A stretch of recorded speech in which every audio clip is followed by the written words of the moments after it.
ನಾವು ಫೆನ್ಸಿಂಗ್ ಮಾಡಿಸಿದ್ವಿ. ಅದಕ್ಕೆ ಗೇಟ್ ಮಾಡಬೇಕಿತ್ತು. ಅದಕ್ಕೆ ನಾವು ಗೇಟ್ನ ಶೀಟಲ್ಲಿ ಮಾಡಿಕೊಡಿ ಅಂದ್ವಿ. ಅದು 3/12 2 ಶೀಟ್ ಹೇಳಿದರು. ಅದನ್ನೇ ಕಟ್ ಮಾಡಿಕೊಂಡು 3/6ಗೆ ಎರಡೆರಡು ಶೀಟಿಂದ ಒಂದೊಂದು ಸೈಡ್ ಗೇಟ್ ಮಾಡ್ತಾ ಇರೋದು. 2 ಶೀಟ್ನು ಇಟ್ಟು ಅಳತೆ ತಗೊಂಡು ಅದಕ್ಕೆ ಫ್ರೇಮ್ ಬೇಕಾಗಿತ್ತು. ಆ ಫ್ರೇಮ್ಗೆ ಕಬ್ಬಣ ಕಟ್ ಮಾಡ್ಕೋತವ್ರೆ. ಒನ್ಸ್ ಕಬ್ಬಣ ಕಟ್ಟಾದಮೇಲೆ ಈ ಥರ ಫ್ರೇಮ್ ಥರ ರೆಡಿ ಮಾಡಿ ಇದಕ್ಕೆ ನೀಟಾಗಿ ವೆಲ್ಡಿಂಗ್ ಮಾಡಿಕೊಂಡು ಲೆವೆಲ್ ಇಟ್ಕೊಂಡು ವೆಲ್ಡಿಂಗ್ ಮಾಡ್ಕೋತಾರೆ. ಒನ್ಸ್ ವೆಲ್ಡಿಂಗ್ ಆದಮೇಲೆ ಈ ಥರದ್ದು 2 ಫ್ರೇಮ್ ಬೇಕು.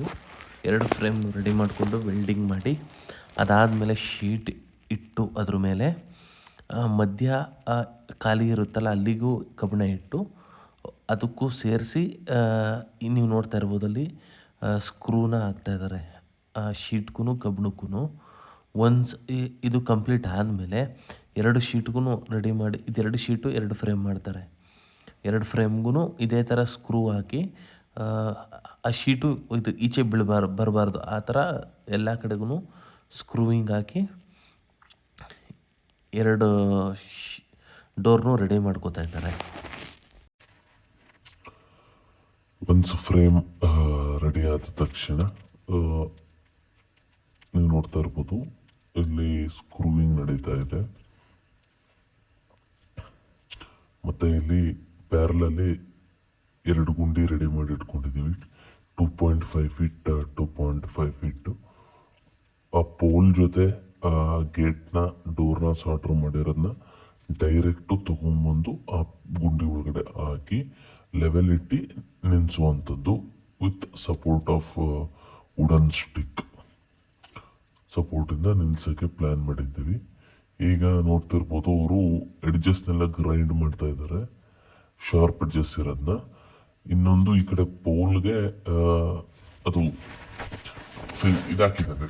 ಪೋಲ್ಗೆ ಇಂಚಸ್ ಇರುತ್ತಲ್ಲ ಆ ಇಂಚಸ್ನ ಸಾರ್ಡರ್ ಮಾಡ್ಕೋತಾ ಇದ್ದಾರೆ. ಇನ್ನೊಂದ್ಸಲ ಲೈಟಾಗಿ ಮಾಡಿರ್ತಾರೆ ಫಸ್ಟ್ ಟೈಮು, ಅದನ್ನು ಫುಲ್ ಕರೆಕ್ಟಾಗಿ ಕೂರೋ ಥರ ಸಾರ್ಡರ್ ಮಾಡ್ಕೋತಾ ಇದ್ದಾರೆ. ಈಗ ಇವರು ಎಲ್ಲ ಎಡ್ಜಸ್ನು ಶಾರ್ಪ್ ಎಡ್ಜಸ್ನು ನೀಟಾಗಿ ಟ್ರಿಮ್ ಮಾಡಿ ಎತ್ಕೊಂಡ್ರು ಚುಚ್ಚಬಾರ್ದು. ಈಗ ನೋಡಿ ಬಾಹುಬಲಿ ರೇಂಜಲ್ಲಿ ಎತ್ಕೊಂಡ್ಬರ್ತಾ ಇದ್ದಾರೆ ಇಬ್ರು. ತಗೊಂಬಂದು ಈಗ ಇಲ್ಲಿ ಆ 2.5 ಹೋಲ್ ಇದೆಯಲ್ಲ ಅದಕ್ಕೆ ಈ ಪೋಲು ಒಳಗಡೆ ಹೋಗುತ್ತೆ. ಇದು ಒಂದು ಗೇಟು ಮತ್ತು ಇನ್ನೊಂದು ನೋಡಿ ಈ ಗೇಟು, 2 ಗೇಟ್ನ ತೊಗೊಂಬಂದು ಇಟ್ಟುಕೊಂಡು ಅಲ್ಲಿ ಈಗ ನಾವು ನಿನ್ಸ್ಕೊತಾ ಇದ್ದೀವಿ. ಗೇಟ್ನ ನಿನ್ಸ್ಕೊಂಡು ಲೆವೆಲಿಂಗ್ಸ್ ಮೀಟರ್ ಇಟ್ಕೊಂಡು ಲೆವೆಲಿಂಗ್ ಮಾಡಿಕೊಂಡು ಮೇಲೆ 1.5 ಫೀಟ್ ಇಟ್ಟು ಕಬ್ಬಣ ಉಳ್ಕೊಂಡಿದೆ ನೋಡ್ತಿರ್ಬೋದು ನೀವು.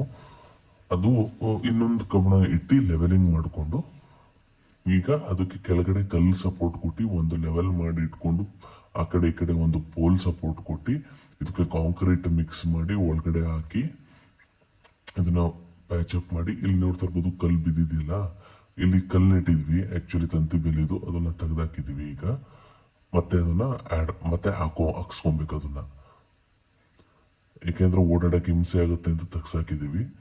ಅದ್ರ ಪಕ್ಕ ನೆಟ್ಸ್ಕೊಂಡು ನೀಟಾಗಿ ಮತ್ತೆ